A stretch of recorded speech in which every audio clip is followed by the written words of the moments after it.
এক ওষুধ ব্যবসায়ীর ক্ষতবিক্ষত মৃতদেহ উদ্ধারকে ঘিরে ব্যাপক চাঞ্চল্যের সৃষ্টি হয়েছে মুর্শিদাবাদের রঘুনাথগঞ্জের সাইদাপুরে।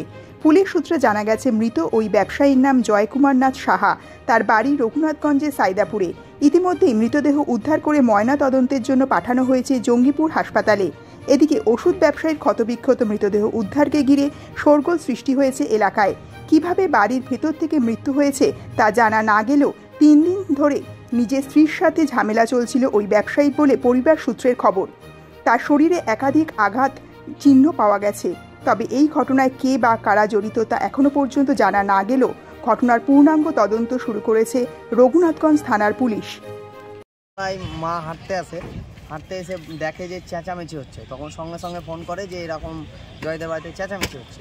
তখন বাড়ি থেকে ছুটে এসে দেখি যে মানে রক্তাক্ত অবস্থায় পড়ে আছে সেই ওর যেখানে রান্নাঘর সেই জায়গাটায় পড়ে আছে। সবাই ওর বউ কাঁদা করছে এবং সব লোক ছুটে আসছে। আমরা সবকে খবর দিই যে এরকম পড়ে গিয়েছে, মারা গেছে।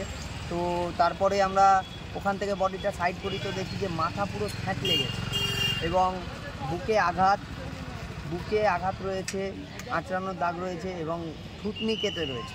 কি মনে হচ্ছে এখন পর্যন্ত তো বুঝতে পারছি না। আমরা যাই হোক নিয়ে আসা হয়েছে বডি, পোস্টমর্টম করুক। পোস্টমর্টম করলে আমরা সত্যান্তটা কী সেটা আমরা চাই সামনে আসুক। যেহেতু আবার নির্মম একটা ঘটনা, দোকানে তালাও মারা ছিল না, দোকানে শাটার ফেলা আছে কিন্তু তালা মারা নেই দোকানে। মরেছে।